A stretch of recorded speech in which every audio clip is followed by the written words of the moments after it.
Muraho. Namakuru. Diego. Nitwa Rick Warren. I may look like an American, but I'm Rwandan.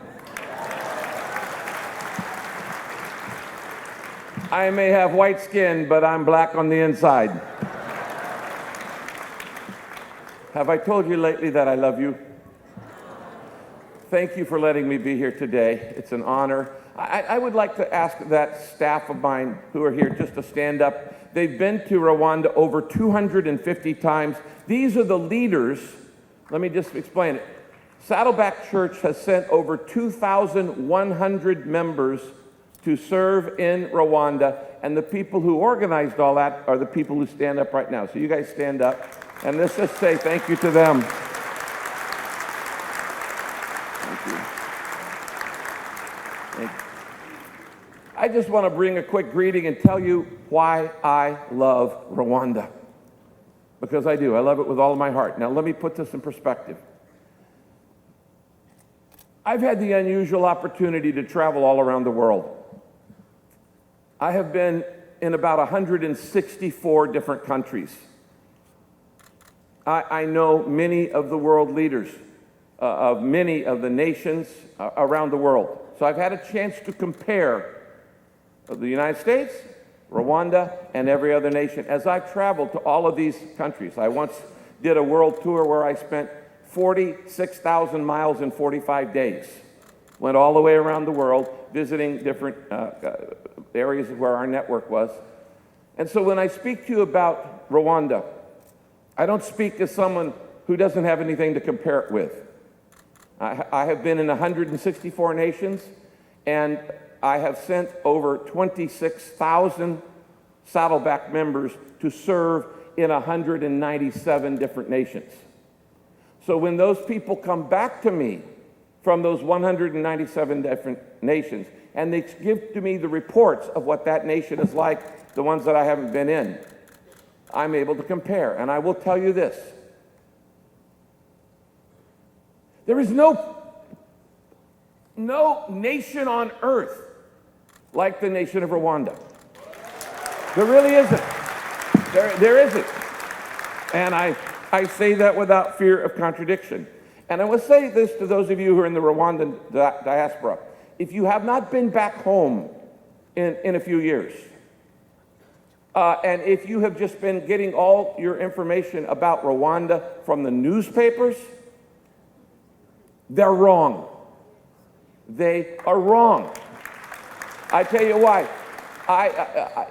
All of the things, the rumors and the accusations and the criticisms that have come out on this nation that we hear so much in the West really come from four, I wasn't planning on speaking this, but I'm just going to throw it in, come from four different motivations. There aren't that really many critics of Rwanda, but they're loud. They're loud. And I have studied these critics and looked at them in detail. And there are four big motivations. Some people criticize Rwanda out of guilt because they were the genociders. And either they were the genociders or they stood by and did nothing during the genocide, and so they have blood on their hands. And so there's a guilt there. Second, some people criticize and attack Rwanda because they resent your success. Okay? They resent your success. They are envious. And that's so legitimate. I could tell you who these people are.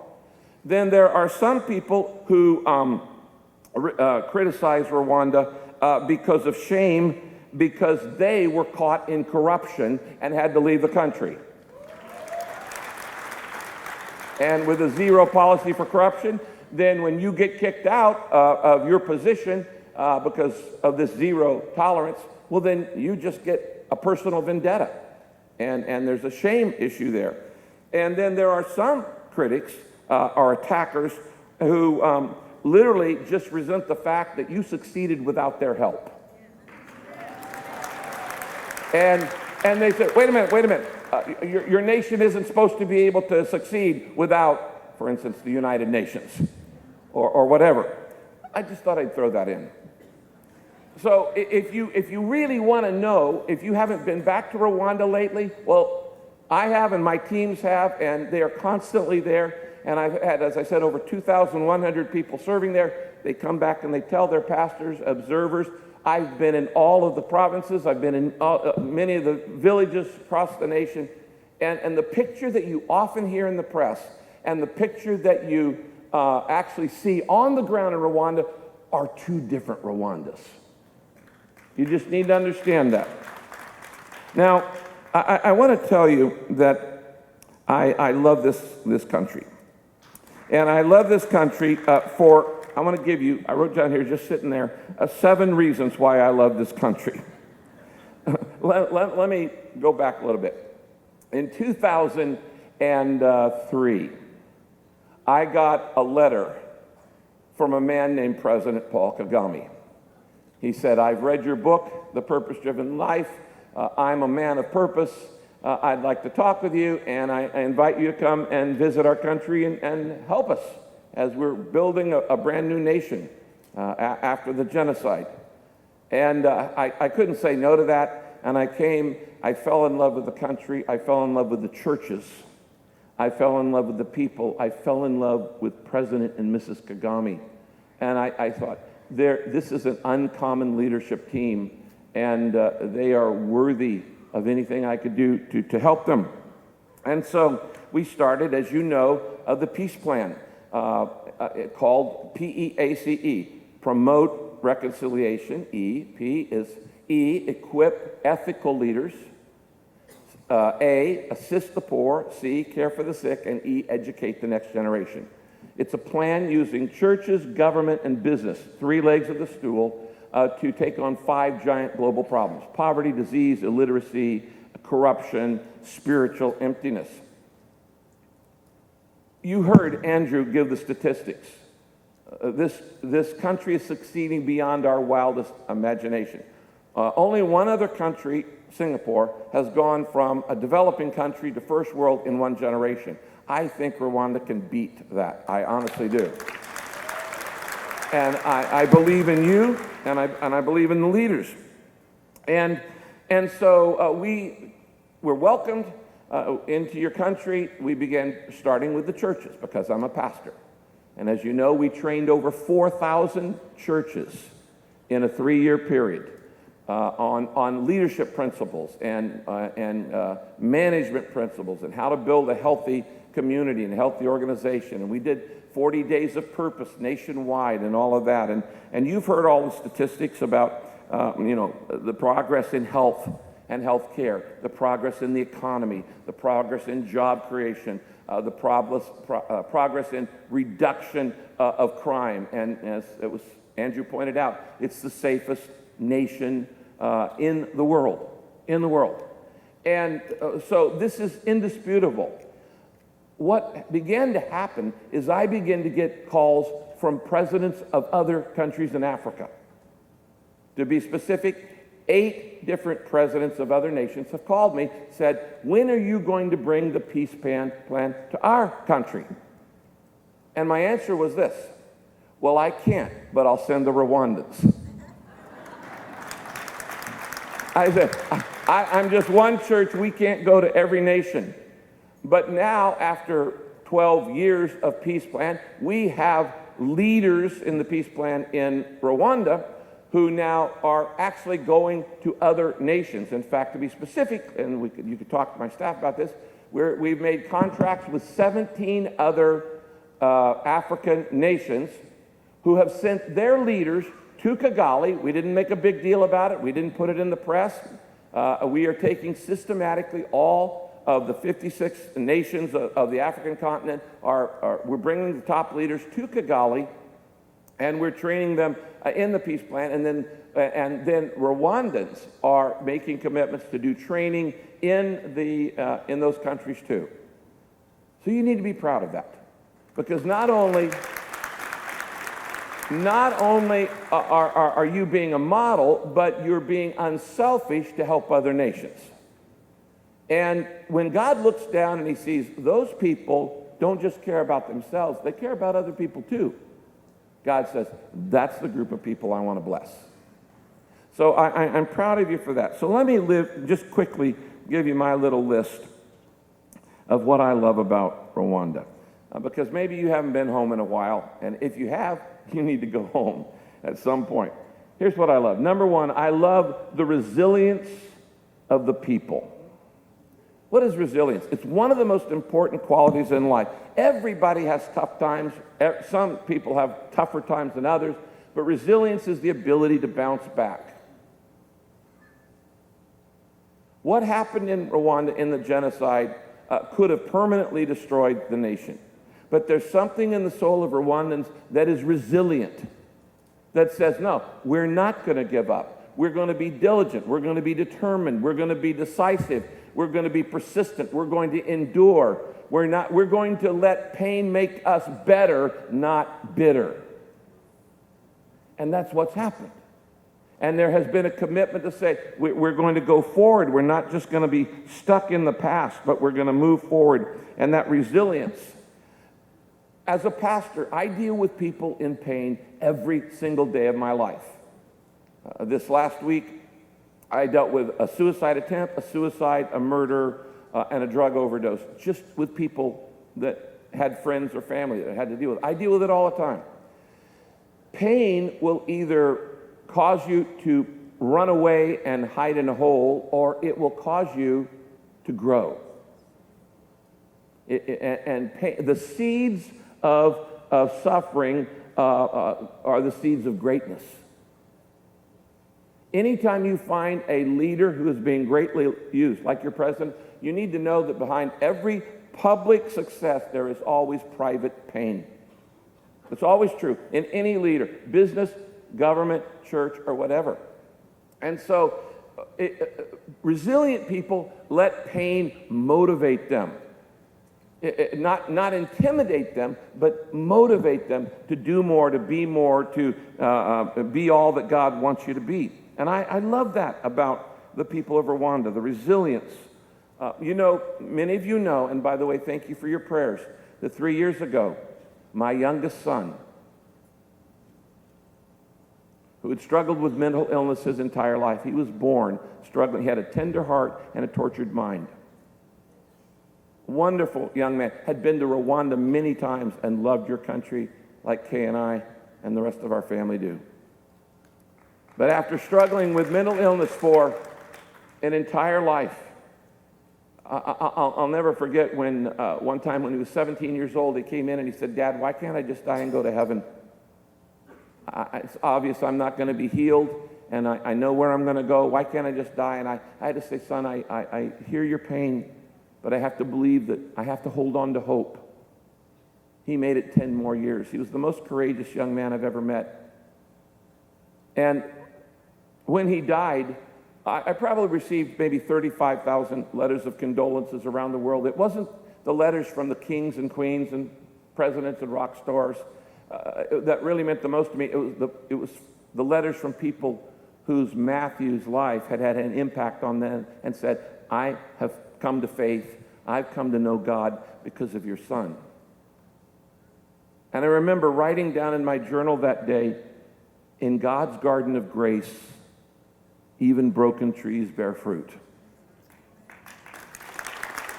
Now here's the point. We're all broken. We're all broken.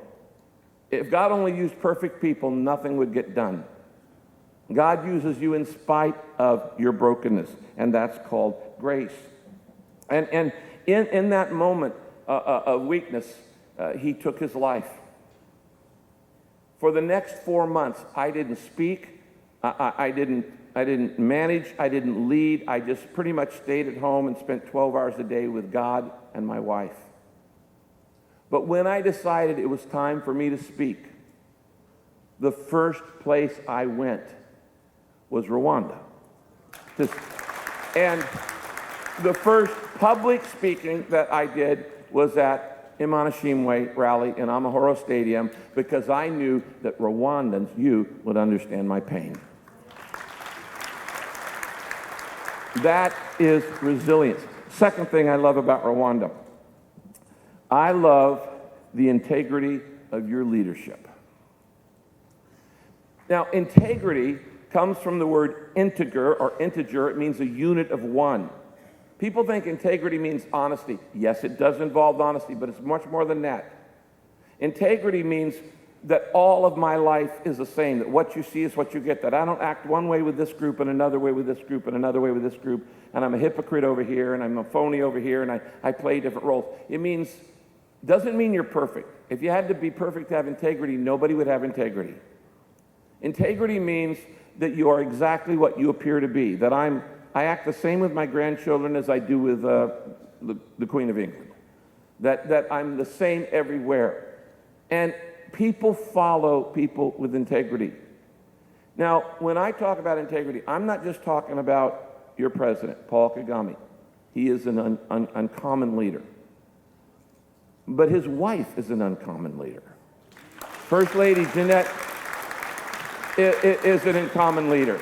And, both Mike and Andrew stole what I was going to talk about. One of the things I love about this country is that you have emancipated and equipped and empowered women in leadership in a way that no other country has ever done. And I count it a privilege to consider the U.S. ambassador here, Matilda, and Minister Louise, and so many other wonderful women as great leaders. And that integrity shows up over and over and over. Because of this, it leads me to number 3. The third thing I love about Rwanda is your willingness to forgive. That's not easy. Nobody said forgiveness would be easy. Nobody said reconciliation would be a snap, that it would be, easy to do. It's difficult. But you have, as I said earlier, decided that you're going to be better, not bitter, that you're going to focus on the future and not get stuck in the past. You can play the blame game and spend all your time blaming everybody else. I always say to Americans, you spell blame in English, be lame, which means you're not very effective. You're not very effective at all. And I have told people around the world, I've said it at the United Nations, I've said it to the President of Israel, that I believe the model for peace in the Middle East is not in the Middle East. The model for peace in the Middle East is in Rwanda. Because somehow a group of people and another group of people and one group of people was killing all these people, somehow we're able to live together without barbed wire and ghettos and all of these other things. That is an amazing thing. And the model, you just keep doing that, because I tell you what, there's going to be more conflict in the future. And you just keep being the example of that. The fourth thing I love about you, about the nation of Rwanda, is that you refuse to be pressured by outsiders. Okay? You ever heard this phrase? They are not God. They're not God. That, everybody, God loves you and everybody has a plan for your nation.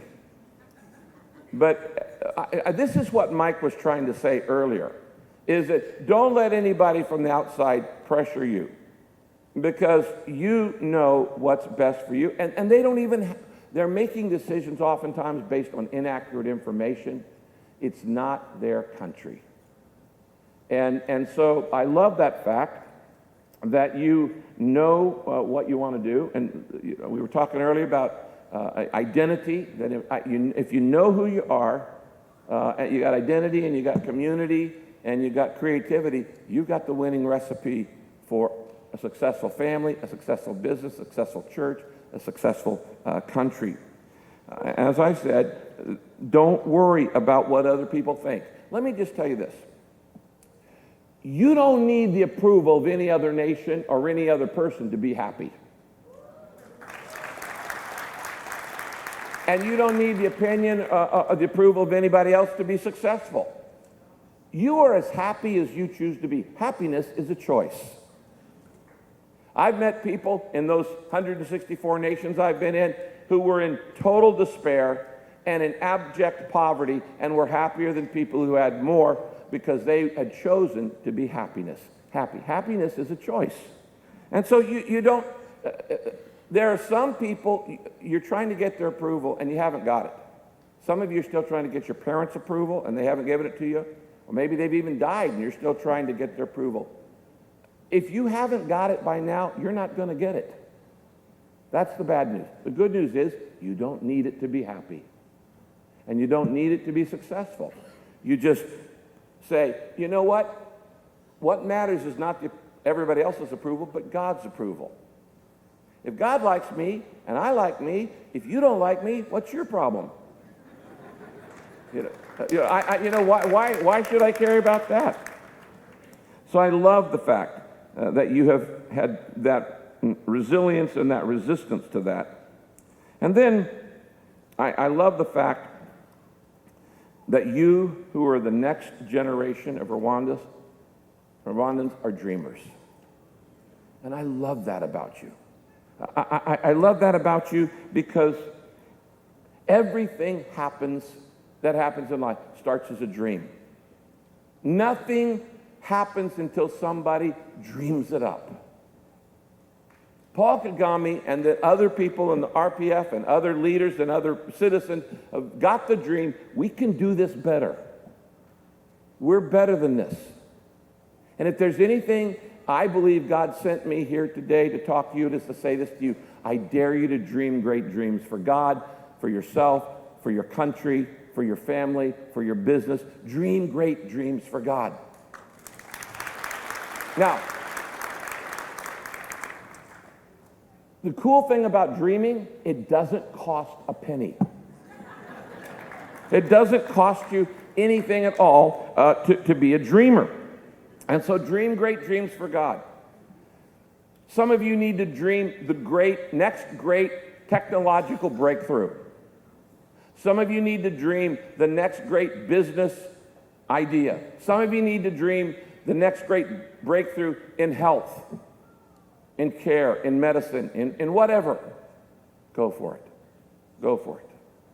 I dare you to dream of a country where there's nobody in Rwanda without a mommy and a daddy. That the word orphan is gone. That every child is in a family, not in an institution, not an orphanage, but in a family. We've been working with the Ministry of Health now for some time, systematically trying to move people out of the orphanages and into families. And we're getting closer and closer every year for Rwanda to become the first nation in the entire world with no orphanages. That would be wonderful. That's a good thing. Here today with our staff are Cynthia and Erica and Noah. You guys, where are you? Stand up. Where are you guys? Stand up. These are Rwandans who were adopted at Saddleback Church. They're like in my family too. And they came here today just to say hi to all of you guys. So I challenge you to dream great dreams. Don't give up on your dream. Now, I know that sometimes you start thinking about a dream and you go, well, who am I? Who am I? That, friend, is the wrong question. The real question is, who is God? You base your dream not on what you think you can do, but you base your dream on what you think God wants you to do. What's the right thing to do? And then you just do it. Nobody's ever accused me of being a big dreamer. I mean, a small dreamer. And I've had some really big dreams. And if I told you some of the dreams that I've had over the last 36 years, you'd go, who do you think you are? And I would tell you, I know who I am. I'm just a normal, average, ordinary person. But I happen to believe that you set your vision not on who you think you are, but who you think God is. And you let the size of your God give the size of your dream. If you got a big God, then have a big dream for Rwanda. Have a big dream for your family. Have a big dream for your business. Have a big dream for your marriage. And don't go settling for small things. Never be afraid to go out on a limb. That's where the fruit is. Never be afraid to rock the boat, if God is your captain. Never be afraid to do something you can't do in your own power if you just think it's the right thing to do, because if it's the right thing to do, you're going to get help. You're going to get help from God. You're going to get help from other people. And that is the greatest joy in life.